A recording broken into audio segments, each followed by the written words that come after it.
Inside Michigan Football is presented by Meyer. Hi again, friends, and welcome to another edition of Inside Michigan Football. The Wolverines come to College Park, Maryland, and here get the 1,000th win in program history. We'll have more on that later, but John Jansen, there was a survive and advance feel to this game. It was. They've been in playoff mode, whether it was going to Happy Valley or it's here in College Park. You got to win to make next week even bigger. Now, what we know what next week means, but being able to survive today makes all the difference in the world. All right, let's go to highlights. Michigan got the football and went 3 and out. So we pick it up with Maryland. They put a drive together, and they get into Michigan territory. And on 3rd and 7, there was good coverage downfield, good pursuit by the D-line, and Talia Tagovailoa comes up short on the scramble. So many different times this team has come up big in the red zone. And between the 20s, they'll give up some yardage, but you get into the red zone, they came up big this time. That forces a field goal. Maryland led it 3-0. We pick it up, Michigan with the football, ensuing possession from the 35. JJ down the seam to Roman Wilson. 23 yards, but Roman gets knocked out of the game on this play. Nice route, nice location by JJ, but it was a tough play. And the thing that you got to love about it is hopefully Roman's all right. He's ready to go next week. But he was able to make a tough catch in coverage, knowing he was going to get hit, still caught it. Here's where Blake Corum got going, first for 12 yards, and then another good run for Blake, 13 yards. And then he follows it up with a 6-yarder. The running game was effective early. Running game was effective. They were getting good movement up front, and they were doing a good job of blocking the down linemen. There's a little bit of movement up front, but they did a good job of handing some of those off. Blake then on a 3rd and 1 moves the chains, and then on a 2nd and goal, Blake Corum into the end zone, finishing a drive, and Michigan led it 7-3. All right, ensuing possession for Maryland, we go to Jansen Vision for the first time. Yeah, and I want you to watch this. Mike Barrett played big all day long. Even though he got dinged up a little bit, he played big.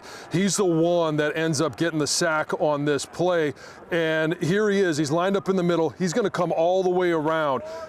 Talia Tagovailoa is going to get flushed out, and Mike's going to be right there. He's the one that ends up putting the pressure on, getting the sack, but he forces the fumble, and then there's Derek Moore, local guy, is able to pick up, scoop and score for 6 for the defense. All right, so Michigan led it at that point 14-3. We go to Jansen Vision again, ensuing Maryland possession. And here's where I want everybody to watch, all right? You've got a guy right here, Mike Barrett. We talked about how effective he has been. He lines up here, and all of a sudden, he draws the attention of these offensive linemen. But look out here for Mike Barrett, or for Jalen Harrell. He's going to be coming off the edge, and as soon as this play goes, you've got one guy. He has no hope of blocking Jalen Harrell because the entire offensive line is attracted to Mike Barrett. Everybody else, you're dropping Braden McGregor off here. That's the thing. You want to make sure that you have 5 guys trying to block 3, and then you're going to bring Jalen Harrell in here unblocked for the sack. Then we go to a 3rd and long for Maryland. Heavy pressure here, McGregor and Jenkins. And Michigan forces a punt, and this was a huge play again. We go to Jansen Vision. Offense, defense, special teams, it's all a part of this game, and here is the important part. You've got a blocker here and here. They're so attracted by the numbers. You've got 1, 2, 3, 4, and 5. You see another Wolverine helmet right there. Love that Wolverine helmet. All of a sudden, these guys are all drawn down inside, and it leaves one player right here to try and block 2. He's unable to do it. That's how you get the block, and then the punter. Good awareness by him, just kicking the ball out of bounds. Michigan led it 16-3. On the ensuing possession, Donovan Edwards got going here, and he looked like the Dono of old. He did. It felt like there was really good feel for Donovan. He was picking his feet up, he was running behind his pads, and he was just making the cuts that we saw him make last year. Michigan with 6 consecutive runs from Edwards, 6, 6, and 4. Then Blake Corum here goes for 7 yards, and then Khalil Mullings gets involved with a pair of effective runs. Yeah, there's so many different ways this rushing attack can attack a defense, and you've got 3 different styles of runners. Khalil Mullings, more the battering ram type of guy, but he can get in the open field to make things happen. This is a 3rd down and 11, a conversion on a bullet from JJ to Colston Loveland. Great target, great availability for Colston Loveland to give a target to JJ, and there's only one place this ball could go. JJ hits it. Blake Corum, 1-yard touchdown run, his second of the ball game, and Michigan led it 23-3. Maryland, however, started to move the ball, in fact, right down to the Michigan goal line. And check out Jimmy Rolder here making a play on 2nd and goal from the 1. Yeah, he goes low, takes on a blocker, and then ends up going low. They forced this this Maryland team to use every trick in the book on a goal line stand. Well, it was 4th and goal, and they put in Billy Edwards at quarterback. The tush push was effective, and Maryland made it 23-10. Michigan now with 1:59 to go, right before the half, looking to get some points. First, JJ hooks up with Cornelius Johnson in front of the Michigan bench. Yeah, Cornelius did a great job making himself available. We talk about this, making yourself available to the quarterback. It's not always easy for the quarterback to see everything that's going on, but when you are, quote unquote, making yourself available, you become a target. That means get open, right? Yeah. Tyler Morris got open here, 26 yards. Now Michigan looking at a 4th and 4, and JJ goes to his guy, Colston Loveland again, this for 12 yards. There are certain guys, Roman Wilson not being available, that it was a major hit for this offense because of the comfortability with JJ and Roman Wilson. Now all of a sudden, the pressure's on CJ. The pressure's also on the tight end position, and Colston did a great job today. Blake Corum out of the backfield here. Michigan picks up 9, and then right before the half, this was unfortunate. 2nd and goal from the 7, and just either an underthrown ball or maybe a little air underneath it, but JJ throws the interception. Yeah, there's a lot of different things you to complete this ball. Put some air on it, and maybe it becomes incomplete, but what you can't do is stare at your receiver, and that's something JJ's going to need to fix between now and next Saturday. So Maryland took some momentum into the halftime locker room, and it continued into the 3rd quarter. A dogfight here in College Park. We'll have second half highlights when we continue on Inside Michigan Football. Inside Michigan Football is brought to you by Meijer, presenting sponsor of the 2023 Michigan football season and proud supporter of thousands of local sports teams across the Midwest. Second half, Michigan led it 23-10, but Maryland got the football first, and we pick it up with a 3rd and 3, and you did not like this roughing the passer call. No, I didn't. I thought it was a cheap shot. You could see that Tagovailoa is still in the process of throwing the ball. He really hasn't even taken another step. Mason Grant hits him, and they fortunately didn't make it worse by calling targeting. They waved that off after they reviewed it, but I didn't like the fact that they extended this drive. This was a clean hit. All right, a few plays later was Billy Edwards again, the backup quarterback on the Edwards push. 23-17, Maryland has made this a ball game. Michigan and then goes 3 and out, and Maryland gets the football back. They get a first down. Things are getting interesting, but a big play by the Michigan defense here. Yeah, and it's not the way that Michigan wanted to start the second half. You want to be able to start the game fast. You want to be able to start the second half fast, and set the tone of the game. They didn't do that, but Mikey Sanders still. Check him out right here. He does an unbelievable job of following. His receiver's going to come down here. He knows he's got safety help over the top. So what does he do? He's looking at the quarterback's eyes. As he sees Talia look out this way, trying to locate this receiver, he's going to come out here, and he's going to be in perfect position. He's looking back in the backfield, knows he's got safety help. Boom, he's right there to be able to pick that ball off. Mikey Sanders still is one of the top defensive backs in the country, and he is improving his draft stock on a daily basis. So good. So Michigan's ensuing drive, Cornelius Johnson, far side for 10 yards here. Yeah, I mean, again, Cornelius, you've got to have a target to go to, and he's done a great job of getting open. Michigan goes flea flicker. JJ does a good job avoiding the rush and finds Samaj Morgan for 10 more. Love the ball in the hands of Samaj Morgan. Here we go. This is a 4th and 3. We go to Jansen Vision. Watch this route for Colston Loveland. Yeah, I'm going to let this go right to the snap of the ball, and you've got Colston Loveland who comes in motion. He's going to come up here, and you see you've got 3 different defenders right there. You like that figure 8 right there? It's actually bigger than an 8. But he's going to come in, he's going to fake out, and then come back inside. And there's a great route of making himself available and open. It's an even better pass because JJ is watching this linebacker right here. And all of a sudden, he throws the ball, and it slides just inside. Here's the out, and he's going to come inside. But that ball has to be delivered even before Colston is available or open. Boom, great pickup on a 4th down conversion. And that sets up this. Samaj Morgan, the play did not look promising, but the flying Samaj got the corner here and outran the defenders. Love the awareness of, hey, I'm going to get near the end zone, and eventually all I got to do is stick the ball out and get it over the pylon. That gave Michigan a 29-17 lead. All right, Maryland's next possession. How about this play by Jaden McBurrows, fighting off a block and getting a TFL? There's no better feeling for a defensive player than to take the guy that's blocking you and make the tackle with him. All right, here's a 3rd and 11, and a big conversion here for Maryland to Jayshon Jones, who's really, really good. And then Tagovailoa finds Prather.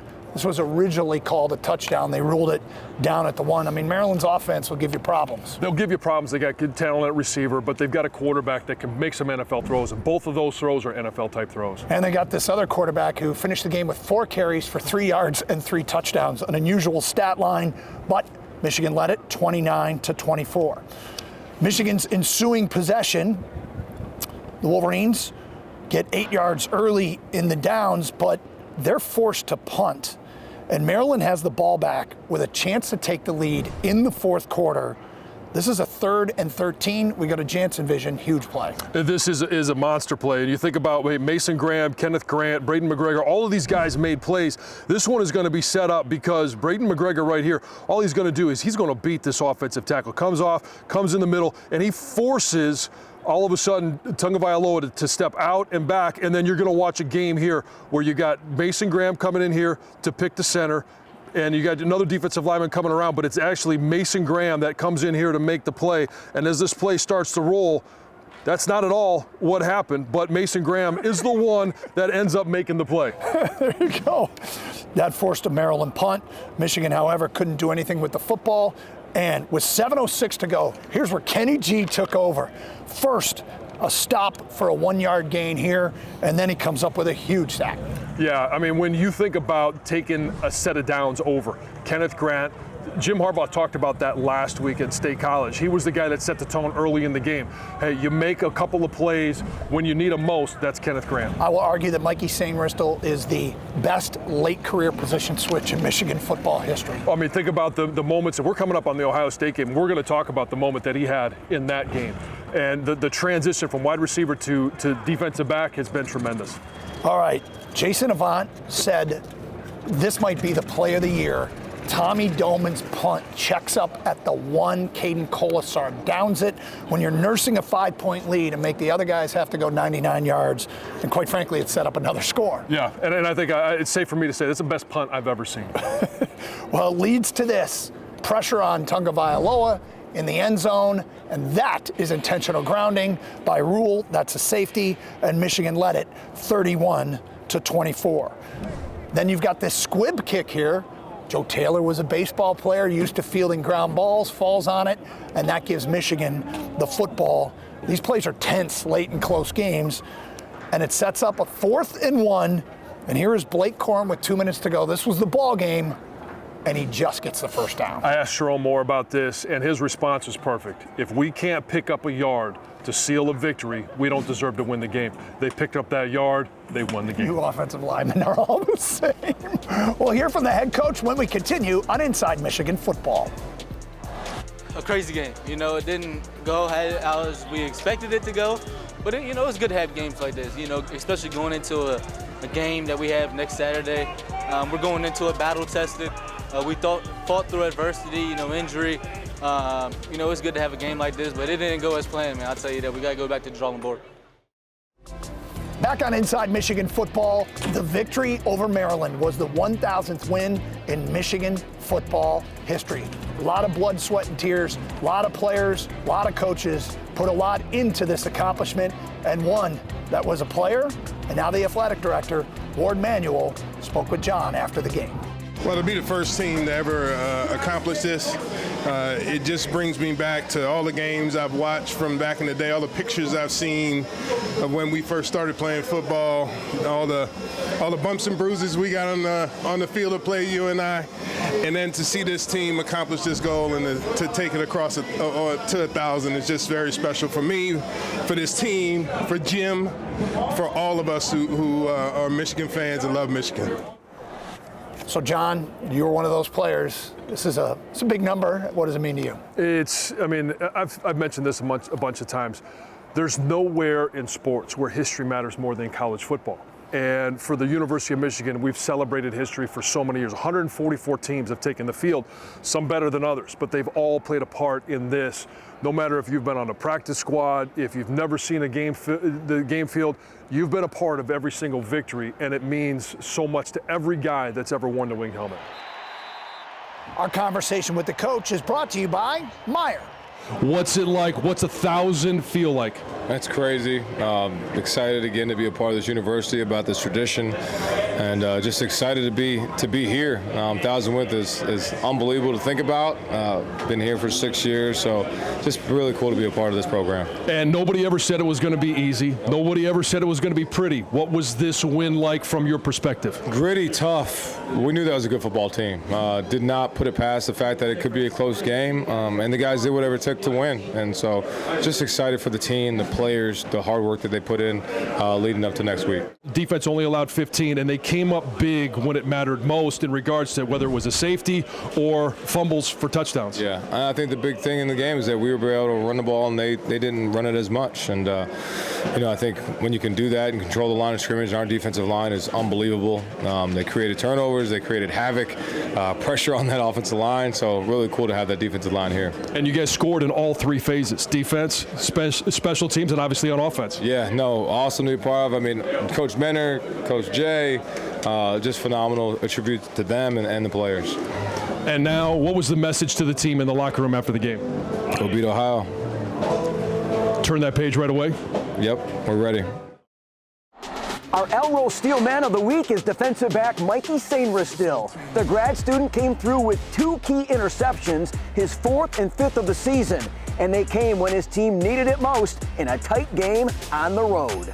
Kudos to the D-line, forcing Tagovailoa to make, a throw where, it gave me a chance to make a play on the ball. Those guys up front asked for just a little bit more time to get back there and, whether make him scramble or get a sack, we got you guys. We're going to give you guys more time and, just like that and, force 2 interceptions.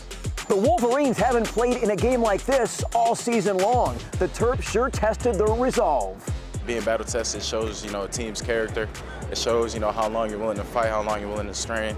And at no point in time in this game did nobody ever just come apart. We all got closer, actually. You need a dogfight to, be able to be a champion. So be able to have one under our belt now with a dogfight, it kind of just helps us move forward with all the adversity we're going to face. Everybody on the team wants to fight, keep fighting. Doesn't matter what's going on. If things are going our way or not going our way, everybody keeps their head down, just keeps going forward, and just wants the best for everybody. We all needed this one just to have to realize that no game is going to be easy, and some games we're going to have to play to all 4 quarters down to the last second. So just having this before our next opponent next week, it just makes us even better.